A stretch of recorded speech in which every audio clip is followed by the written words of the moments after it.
guys, it's Dandelion Song here, and I wanted to bring you back and let's talk more about Washington, D.C. Awkward close-up there of, I think that's Osirus, but I'm still questioning that this is Horus, and there is a Horus Senior and a Horus Junior, and I have a lot to learn about Egyptian mythology. I just got a book in the mail, and learning as we go. But I'll show you why I think that this is Horus. Let me just bring this up here. And I did do a time lapse, so I'm going to put that in this video. But let me show you some of the controversies that I'm working on. What if we zoom in over here on Horus? Oh, I hope I didn't move it. Let me make sure I didn't move the whole thing. Did I? No, I think it's still okay. I'm going to draw this out in the time lapse, but I just want to show you before we get to that point so that you understand why I have Horus here. And I would like to, I am going to do an overlay of Osirus here. One thing that makes me think it's Osirus is that it's a coffin. See how it's not a human shape like over here Isis has her shoulders and her neck, and she's not in a coffin. Oh, I did move this. Here, hold on. I'm sorry. Let's see here. Let's put him back where he belongs. See, the eyes match right up there, and I think all the rest of it is still okay. One thing that I noticed when I did this is that it happens to match. This is the only, well, there's probably other images of Horus facing forward, but they're not that easy to find. Usually they are in profile, and one thing I noticed is that he has his hand kind of at the same. I wondered if they were aware of this when they made this construction, because his elbow and this arm of Virginia Avenue kind of lines up. So the other thing I wanted to tell you now that I have him back in place was that look here on his left side, and there is something that could be a scorpion. And there is a scorpion, of course, in the tail of Horus. He was bit by a scorpion and brought back to life by Thoth, and there will be a better drawing of this when you go through the time lapse. The time lapse is coming up. So I just want to kind of outline this for you to use just so that you can see where this kind of lays on the Horus drawing, because when I do it in the time lapse, I don't have the Horus overlay. The thing that makes me think that this is Osirus is one is that Osirus is the one missing the phallus. Osirus is the husband of Isis, so all of that makes sense. And he might have the same kind of features on his face, but also that this is more of a coffin shape. See, if you look around this outside shape, it doesn't really conform to his body. So that is the sign of that this is Osirus. And, you know, I really do think it's Osirus. I just didn't find a picture of Osirus that matches, and then I was confused here by the Scorpio. You know, maybe he's just going to, you know, have a lobster feed. Maybe they're going to eat later, and they just need a lobster for when they eat later. Or not? I don't know. Well, I think you're going to like this one. There's so much to see here, but one of the quick things I wanted to point out is that he is 2.02 mile tall.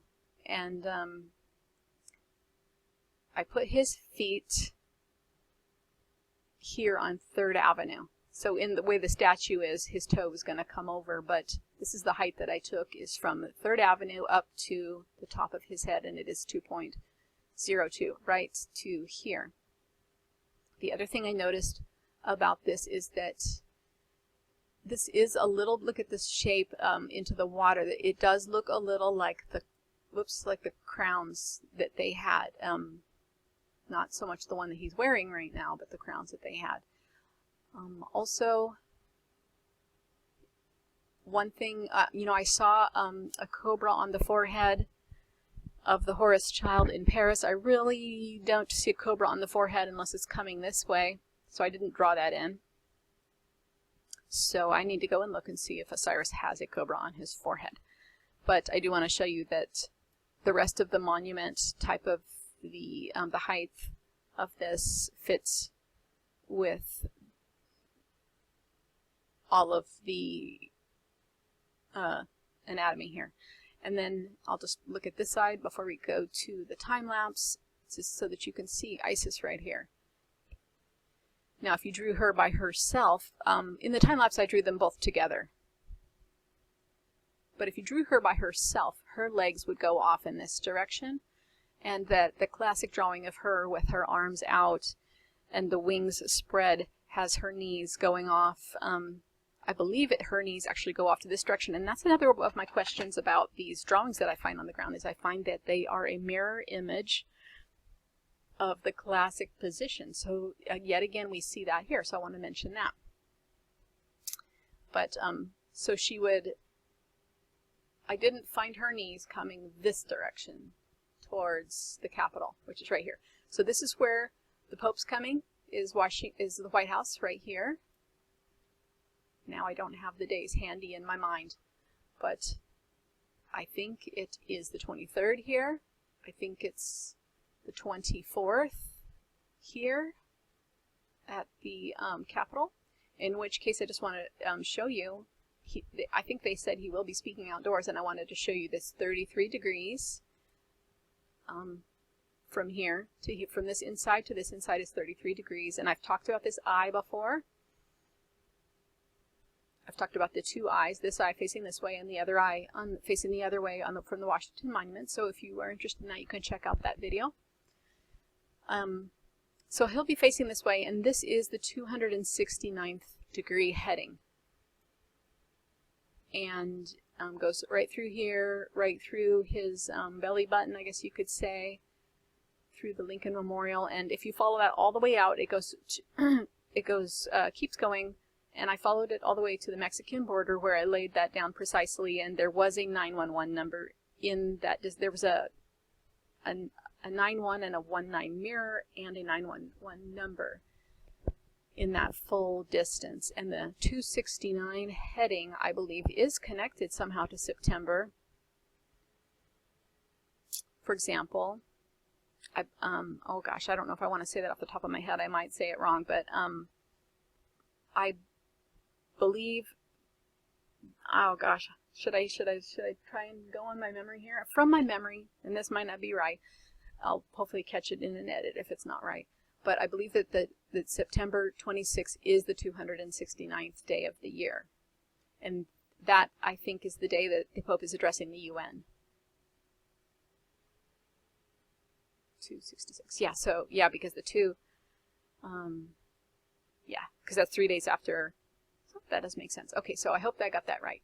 All right, well, you guys, all right, stay tuned for the time lapse.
hope you like that.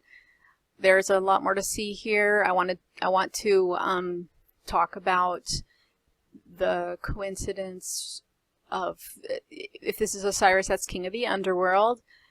He was forced into the underworld by Set. Doesn't mean that he's the Dark Lord just because he's in the underworld. Set killed him, so Set could be the Dark Lord. Like, you know, I'm confused too. But what I noticed here is that if this was like a cartoon, and Arlington Cemetery would be a thought box. And I've done some of the distances and some of the headings between the Lincoln Center here, which is, I would say, the center of the head of I don't know, let's just call him Osiris for now, and the construction into Arlington. So there are more videos that need to be done. You know, there's so many things to see. There's so many distances. I was really surprised when I was here how important. Wait, what happened to my life? Oh, there it is. How important the Jefferson Monument is. You know, it's really right in there with the lineups. Okay, well, thanks for watching. I'm going to bring more to you. I am going to be finding more things in Google Earth. I've been trying to catch up on some of the symbolism and educate myself so that I know more about what I'm seeing. Because I would like to be able to say more about the things that I find. So I'm trying to keep up with the research as well as taking a look at Google Earth and bringing more things to light here. I hope everybody had a safe 8/16, and I hope that went well. I actually haven't checked the news. All right, guys. Well, love you guys. Hope you're having a good day. Talk to you later. Bye-bye.